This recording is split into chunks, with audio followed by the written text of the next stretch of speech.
Yeah, good afternoon. I'm Dr. Dale Bratzler. I'm the Chief Quality Officer here at OU Health and also the university's Chief COVID Officer. I'm going to provide a brief update of where we're at in Oklahoma with respect to COVID-19. Spend a little bit of time talking about the Delta variant since I know there are many questions about the variant strain that's now taking over in the United States, and then answer your questions. So I have provided a handout that will highlight the information that I'm covering today. First point I'm going to make is that sadly Oklahoma's top 10 again, but not where we want to be. We are number 8 in the nation with respect to the number of new cases per day per capita. So we're at 7 cases per 100,000 population per day, which in perspective compared to January when we were at 103 is dramatically lower, but our numbers are going up in the state, and we have now broken back into the top 10 states for transmission of the virus. We're just under 460,000 COVID-19 cases in Oklahoma. There were 151 new cases reported today, and just over 8,600 people have died from COVID-19 in Oklahoma. The 7-day rolling average went down just a little bit today to 261, but again, putting that in perspective, on June 7th, we were at 99 cases a day. Yesterday, we were at 278. Today, we're at 261 new cases per day. So we've seen a substantial increase in the number of cases in Oklahoma. Tulsa County had the most new cases today. This past week, 361 cases in the past week, and largely, as I'll highlight in just a moment, the big numbers, at least from a population perspective, are in northeast Oklahoma. And then hospitalizations are also up a bit. 158 acute care hospitalizations were reported today. 54 of those patients were in the intensive care unit, so just under a third of, just over a third of all of the patients with COVID-19 who are in the hospital are in an intensive care unit bed. So that also does not bode well for the pandemic. I've provided a graphic that comes from the Centers for Disease Control. I update it frequently and download the data from the Centers for Disease Control, just showing community transmission rates. And so it's a color-coded map that shows red areas of the 4-state area, Missouri, Kansas, Arkansas, and Oklahoma, that have the highest rates of community transmission of the virus. High rates are defined as either more than 100 new cases per 100,000 population per week, or more than 10% of the tests done in the past week have come back positive. And again, you can see that Missouri and Arkansas have had widespread community transmission of COVID-19, but it's also very easy to see when you look at the map that we're seeing that high rates of transmission that are creeping into northeast Oklahoma, and literally, I think just following the I-44 corridor down into the state. Tulsa County turned red this past Saturday, and we're seeing an increase in the number of cases in Oklahoma. Central Oklahoma has been relatively spared, although I noted today that Oklahoma County, Cleveland County, their numbers have ticked up just a little bit this particular week. So that's where we're at currently with COVID-19 in the state. Now let me just make a few points about the Delta variant. I know there are a lot of questions.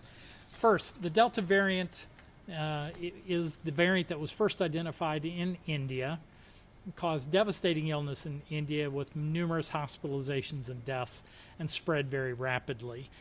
In fact, the Delta variant has been found in more than 80 countries now, and in the United States, it now today represents more than 50% of all of the new cases that are diagnosed in the United States. It is more contagious. It seems to be very effective. The mutations have made it very effective at attaching to human receptor cells, and so it spreads easily from person to person. I don't know how long exposure has to be, but close contact with an infected individual runs the risk of causing infection with this particular variant. It is not clear if it will make you sicker, but it is clear that it's no less virulent than the original wild type virus that caused the initial outbreak of COVID. In other words, it makes you at least as sick as previous strains of the virus. We just don't know yet whether people are getting sicker, more likely to be hospitalized with the Delta variant. The World Health Organization, I loved one of their quotes, and that is, this version is the fastest and the fittest of the COVID variants that are out there right now.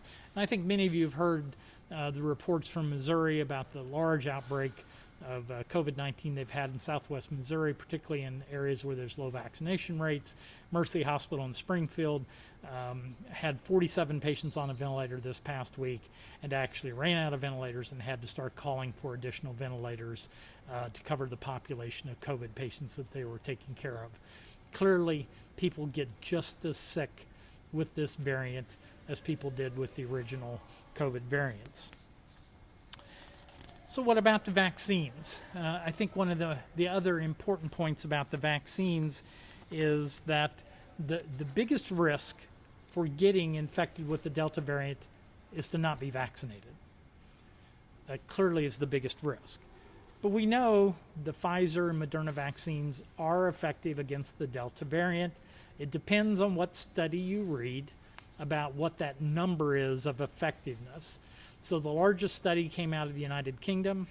In that particular study, the Pfizer vaccine was 88% effective at preventing symptomatic COVID-19 infections in their residents. A study from Scotland came out, and the Pfizer vaccine was 79% effective at preventing symptomatic disease in their residents. And then most recently, many have asked about the study that's come out of Israel. The Ministry of Health reported that the vaccine was 64% effective at preventing COVID-19. In that particular study, though, there are differences in the methodology for all three studies.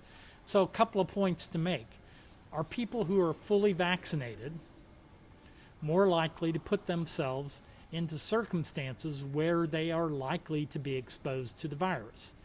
In other words, we've all been told that if you're fully vaccinated, you don't need to wear a mask in most activities, but that may put you at risk of breakthrough infection if you get exposed to the virus.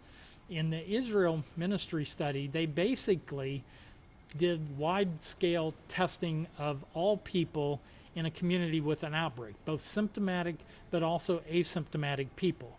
So they may well have identified more people who had asymptomatic COVID-19 from the Delta variant in that particular study, which would have lowered the vaccine efficacy. So I think it's important to remember, we've talked about this before, that in a community, there are always going to be more people infected than got a test done. And in fact, the State Health Department today in their daily report reported just over 2,000 active cases of COVID-19 in Oklahoma. But we know that number far underestimates the actual number of people who are infected in the community who may be asymptomatic or minimally symptomatic and just never felt compelled to go get a test done.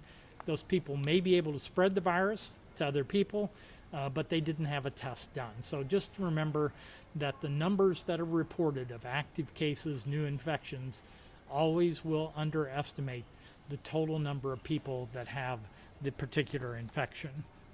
So that's problematic in terms of public health and control measures, because you can only isolate or quarantine when you know people are actually infected. And if you don't do testing, you don't know it. Israel does a lot more testing, and that may be why the vaccines look less effective. I also mentioned that there are some very, very small studies with the Johnson & Johnson vaccine that also shows that it's effective against the Delta variant, though, again, not as effective as it was against the original wild-type virus that we see. And in these very small studies, they looked at people for up to 8 months and found that they had strong antibody responses to the virus for long periods of time. Finally, I'm often asked about herd immunity. What do we mean by herd immunity? And I'm not a big proponent of focusing on a vaccination rate that, quote, achieves herd immunity, because take Oklahoma City as an example. You may have one particular zip code that has very, very high vaccination rates that might have achieved some herd immunity, and right next door in another zip code have very low vaccination rates. So when we looked at a statewide number of vaccinations, just remember that vaccination rates vary widely by community, by zip codes, by populations. But the important point I wanted to make is the more contagious any virus is, the bigger proportion of the population that needs to be vaccinated to slow the spread of the disease. We learned that with measles many, many years ago. So measles is the most contagious of the viral illnesses that we know of, and you have to have 95% or more of the population vaccinated to achieve herd immunity or to slow the spread of the virus. Now we have the Delta variant, which is more contagious, which means to slow the spread of this particular variant, we need to have more people vaccinated to prevent its spread. So I'll stop there. I'm happy to answer questions. And I know there have been quite a few. I would like to, before we get into it, would you just one more time say, I just think this is a nice soundbite that people would want, that the World Health Organization, and don't just say WHO, the World Health Organization quote about the fastest and the fittest, I just think that was a big soundbite. Yeah, so the World Health Organization has described the Delta variant as the fastest and fittest of the COVID variants that are out there. Spreads the fastest, and it has taken over in every country that it's gone to. It's taking over as the most predominant strain, the fastest and the fittest. Okay. Have there been any issues for patients finding ECMO machines for patients? So the question is about, have there been any issues finding ECMO machines for patients? So extracorporeal membrane oxygenation basically takes blood from a patient, runs it through an artificial lung, and puts it back into the patient. So if you have a patient with severe COVID where they can't get enough oxygen into their blood, putting them on ECMO is one of the ways that you can preserve life and hopefully give them time to recover. ECMO is only done typically at large medical centers, most commonly those that have heart-lung or cardiac surgery programs, and so there are limited numbers of those devices available in the state. I haven't heard of anybody needing ECMO that could not get it in Oklahoma right now, but you won't find ECMO in most rural facilities or other places in Oklahoma. Have you seen an uptick in patients with COVID-19 needing to be transferred to us or to other facilities? Yeah, so the question is, are we seeing an increased number of patients with COVID-19 that are being transferred? I can only give anecdotes. I know in our medical center, we've seen about a tripling of the number of people with COVID-19 who are in the hospital, which over the lowest rate of number of patients that we had in. There have been some transfers. I don't know what proportion of those are transfers, but we have seen a few. Do you think Oklahoma is ready for a surge? Well, I think, let's put things again into perspective. In January we were seeing 4,000 cases a day, and we managed it. We had to shut down most elective operations, elective procedures. We had to convert many areas in our hospital from things like recovery rooms into COVID ICUs and other things. So yes, we have the capacity if we had to do that again. I think we're prepared, though none of us want to go back to that level of cases. Referring to your COVID-19 map, it says that COVID has low transmission rates on the outside of the state. Why are we seeing this? Is this an older population? Do they have easy access to the vaccine? I'm not sure I completely. So the question is about the map that I sent out. The map comes from the CDC. Counties that are in red have high rates of community transmission of COVID-19. And I think if you look at the map that we sent out in the handout today, what you'll see is clearly northeast Oklahoma is the corner where there's a very substantial rate of community transmission of the virus at this point. It hasn't been nearly as high in central Oklahoma yet. And what I think we will see going forward is local outbreaks of COVID-19, particularly among unvaccinated people. Just got this one in. This is probably the 4th or 5th variant Oklahomans have been warned against. Is this the most serious one, and do you worry about variant fatigue in terms of people not taking variants seriously, given there seems to be a new one emerging each month? Yeah, so it's a great question. Are we going to see variant fatigue? Because, you know, we've talked about 4 or 5 different variants that have been in Oklahoma. Clearly, the Delta variant is the most contagious, spreads the fastest. And again, in the United States, it was reported that more than 50% of all new infections due to COVID-19 are the Delta variant. I don't think we can get complacent at this point. We know that there are outbreaks of COVID-19 that are unchecked in many parts of the world. So Indonesia, Bangladesh, Brazil, other countries where we could easily see mutations occur and have other variants. So I hope we don't develop fatigue. The most important thing to do, the best way you can give yourself protection at the moment, is to seek the vaccine, get fully vaccinated. But it's likely we're going to see other variants coming down the road. We're seeing about 14% of the Oklahoma population not getting their second COVID-19 shot. Why are people not returning? Was it too difficult to set up the second shot? Yeah, so the question is about why are people only getting their first dose of Pfizer or Moderna, not getting their second dose. I know in the clinics that we ran, the large clinics, we had about a 10% no-show rate for the second dose, and we even made the appointment for that person to come back and get their second dose. Now, many of the county facilities and others, particularly early in our vaccination efforts, did not make those appointments. So people came and got their first dose, but then they had to go back into the state's portal and find a dose and go elsewhere to get it. There is no problem finding a dose now. You can go to your local pharmacies, many physician offices. There are multiple places you can get doses now. Even if it's been a couple of months since you got the first dose, please go ahead and find the second dose. There is no upper time limit between dose 1 and dose 2, and we strongly recommend that if you've had one dose, that you get the second dose of Moderna or Pfizer. How close are we to being in a position like the one Missouri is in, where hospitals are being overwhelmed and there's a scarcity of ventilators?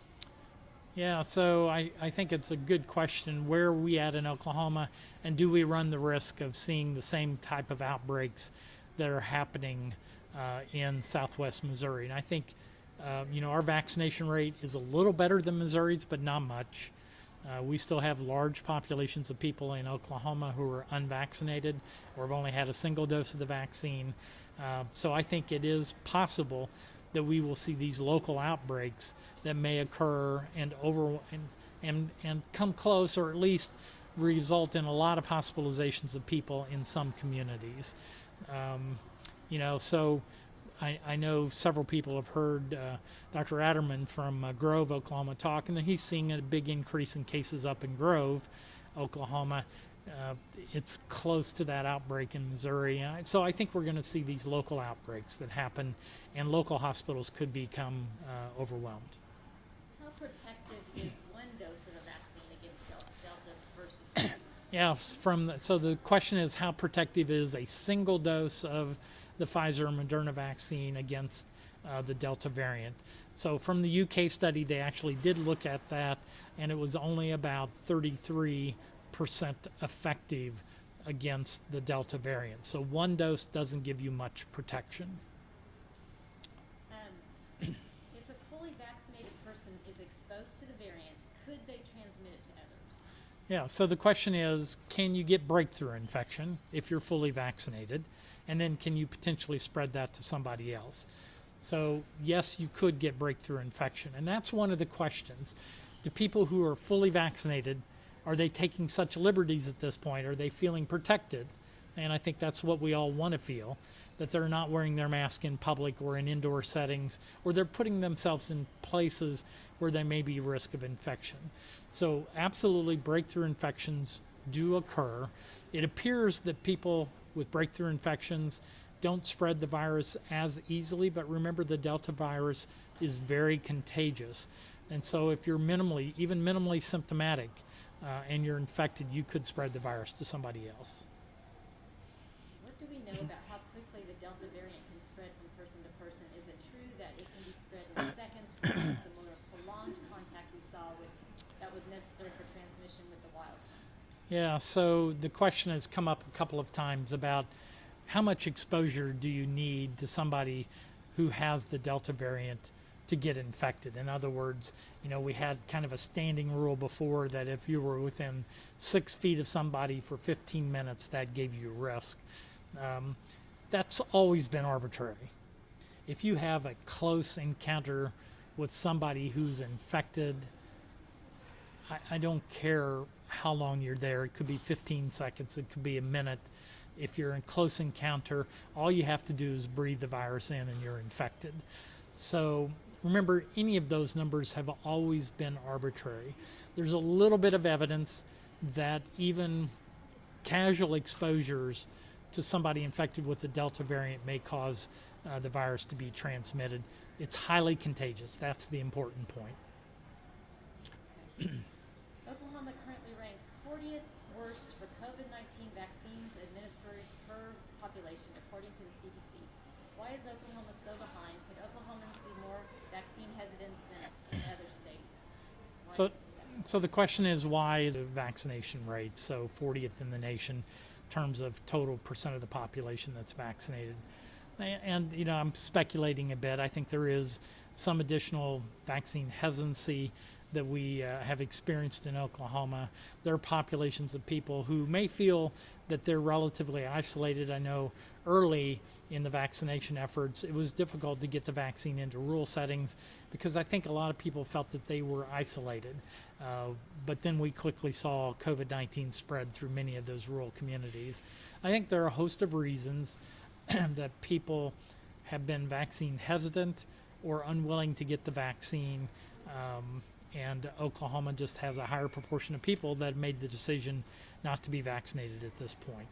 Okay. What do you think about employers requiring COVID vaccines? Do you think this will help the vaccination rates? Yeah, so absolutely. So the question is about employer mandated vaccination for COVID-19. So the Equal Employment Opportunities Commission, EEOC, has made it clear that employers can do so, can mandate vaccines, and there are a number of companies that have done so. The SSM system in Oklahoma, I think Mercy has also announced that they're requiring vaccination of their healthcare personnel. Remember, the University of Oklahoma had already made the decision in late May, and it was announced in June, that all of our patient-facing healthcare workers, which included staff, faculty, students, had to be vaccinated against COVID-19 to provide patient care, because we have an obligation to both protect our patients, but also to protect our healthcare workers from being infected when they take care of patients with COVID. So I think it's an important strategy. I understand that there are some people that feel it infringes on rights and other things, but the reality is it's part of our obligation. There are many, many vaccines in healthcare, for instance, that we've required for many, many years. Even the Occupational Safety and Health Administration has required us to give certain vaccines to healthcare workers. So it's an important strategy to reduce spread of disease. It protects our healthcare workers, it protects our patients, and other industries do have the right to mandate vaccine per the Equal Employment Opportunities Commission. And to be clear, OU Health Hospitals expects to make their announcements soon. Okay. We've got, can you talk a little bit about breakthrough cases? Does the data here include people who've recovered from a previous infection? How are breakthrough infections different? Well, the definition of a breakthrough infection typically is somebody who's been fully vaccinated that then subsequently develops COVID-19. So usually breakthrough infection has not been used to describe people who have previously had COVID infection. One of the points that I made earlier was that we don't know how well previous infection with COVID-19 protects you from some of the variants. So the limited data that came out of the UK was that there appeared to be some protection against Delta in those patients who'd previously had COVID-19. However, it depended on which variant you had been infected with the first time. And so I think that's one thing everybody needs to remember. As we see more mutations to the virus, previous infection may not protect you from a subsequent mutation or a subsequent variant of the virus. This is a question just now came in. What does the ventilator situation in our state look like? Could we see a problem with it if the Delta variant causes more and more people to go to the hospital and be put on ventilators?